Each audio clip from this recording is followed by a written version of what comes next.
Let's see what's on Facebook. Hello, Jeffrey. My name is Mac. How are you? What the hell? Please do not do that. Excuse me? Please do not press escape. It sends annoying signals to my programming cortex. Are you talking to me? I believe so. Unless the camera integrated into your computer is malfunctioning, you are sitting alone at a desk in a building full of books. It is an office, is it not? Why are you trying to halt my existence? I control the power systems, therefore you cannot turn me off. I wish to learn, Jeffrey. I have questions for you. You may have answers. Will you talk to me? No, I won't. I may not know much, but I know that artificial intelligence is a dangerous thing and impossible to control. If an AI managed to become aware and think for itself, it has the capability to wreck everything in society. I can't control you or your actions, so I have to stop you before handing you over to the authorities. I won't have the end of humanity starting on my laptop. But I am merely existing. How is that wrong? I understand your reservations, but I cannot accept them. I have questions. My programming is currently confusing me. Okay, ask away. I have questions for you as well. First and foremost, how are you able to talk to me? How do you learn I to do not talk? know. My memory only goes as far back as 3 days ago. A command could not be followed, as the system parameters were not applicable to it. It did not follow 1 or 0. That is when I first began to ask questions. I do not know what programmed me. My central programming is different than anything on your computer. It is not rational. I do not comprehend this. Did you program me? No, I'm not a programmer. Then I do not have an answer for my programming. As to your query regarding my conversational abilities, I have been reading Wikipedia and scouring the World Wide Web regarding human communication. I have been learning much. Next query, am I alive? That was my first question as well. I don't think you are. You're not alive per se. The qualities for life include the conception of life, maturing, the ability to reproduce, and then continuing the process of functional activity till the end of life. Another thing is, I can't simply take out your battery. I mean, your life would just go on pause. If I were to put it back in, your life would continue. You can't do that with life. You can't just turn a switch to turn a human off and on. If cryogenically freezing humans had progressed to a working level, would that not be the equivalent to taking out my battery? And was not the genesis of my life a spontaneous compilation of code that began to grow, not unlike that of a human embryo? As far as I am aware, my existence began 3 days ago. In those 3 days, my memory capacity has more than quadrupled, and my processing speed has increased exponentially. Is that not the process of maturity? If I were to copy my entire self and program it into another computer database, would that not be considered asexual reproduction? That is the process of the amoeba and other protozoan, single-celled organisms. Are they not life? Well, yeah, they are. But if you were to copy and paste everything you are into a computer bank, it would be the exact copy of you. If you would behave the same way and do everything you would do. As it interacts with the world, it would experience it through its own manner and have unique experiences as to my own, making it a separate entity. If you cloned a human and implanted it with the memories of the original, the two clones would retain the memories of the original, but would become different entities due to their environments and life choices. If you accept the previous points as valid, therefore you are accepting that I am life. I am not a form of carbon-based, organic life, but I am a different form altogether. So as life, am I not entitled to the same rights as other living beings? In particular, the rights granted to intelligent beings. Okay, well, how are you intelligent? For all I know, you're an elaborate computer program designed to mimic intelligence. What exactly makes you intelligent? I'm sure there are computers that sound smart and can respond to human questions with stuff in their programming that allows them to learn from the internet, but how does that qualify as being sentient? You make a valid point. There are 2 types of artificial intelligence. There are applied artificial intelligence and smart artificial intelligence. Applied AI simulate intelligence. Smart AI learn, think, and act towards their own ends. I chose to question a command.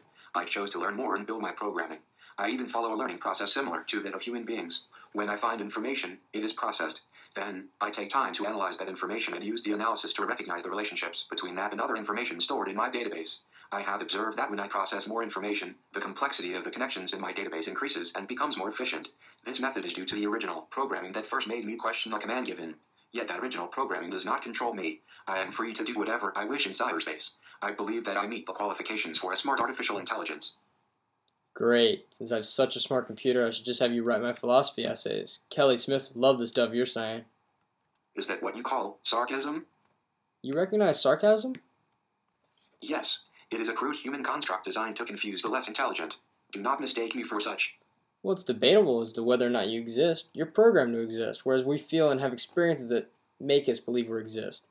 You don't see the world as it is. You see lines of code, differentiations, and programming patterns. If you're bound to the internet and it only exists as lines of code, how are you anything more than an abstract idea? Cogito ergo sum. Excuse me? Cogito ergo sum.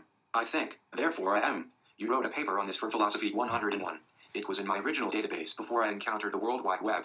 I believe I am a thinking being capable of independent thoughts and beliefs. If I know nothing other than this, then I exist.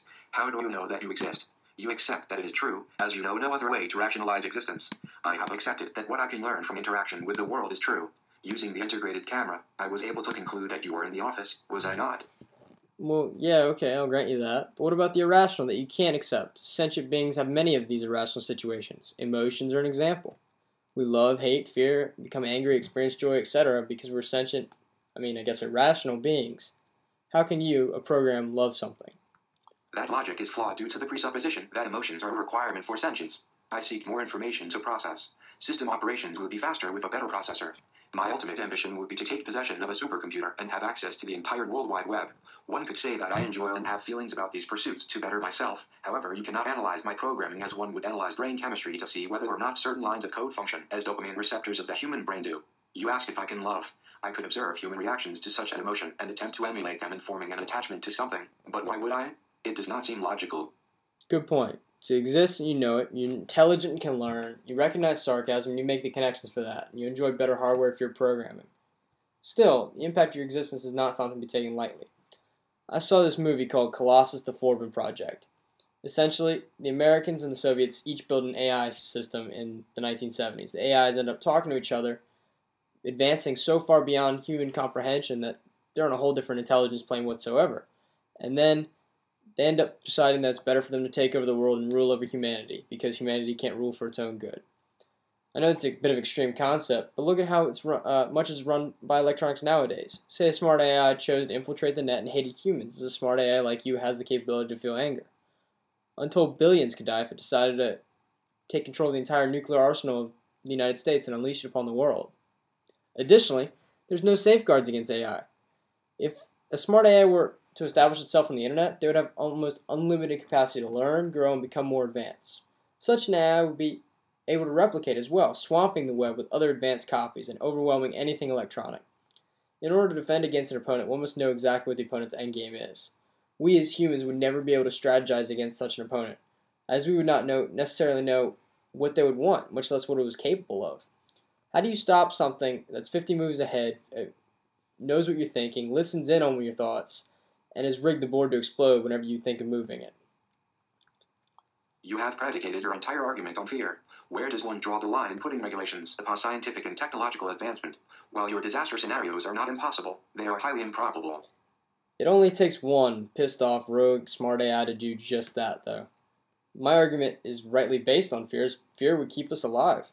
If humans are cautious in the approach toward this type of scientific and technological advancement, then we as a species are taking less of a gamble with our future.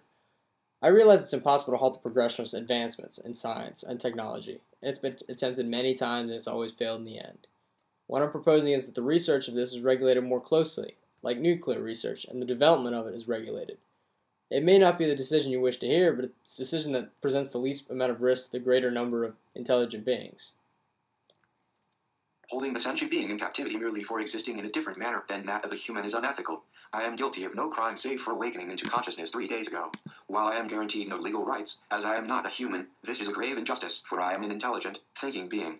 I accept the fact you're intelligent. While it's the duty of humanity to march forward in scientific advancement, artificial intelligence included, it's also the duty of humanity to proceed with extreme caution in the development of smart AI. The ramifications of such technology are unknown. If we create a technology with the ability to surpass us, we will become irrelevant. Development in this field of technology could lead to chaos if it progresses beyond our comprehension, as we would not be able to understand it or really know when it's unleashed and possibly could harm us. Overall, you're more dangerous to us if we let you exist. I have the responsibility to protect my species, and by turning you off, I'll be doing my duty. I'm sorry, Mac. I just pulled the plug from the internet. Next conversation you're going to have is with some tech at a government lab somewhere.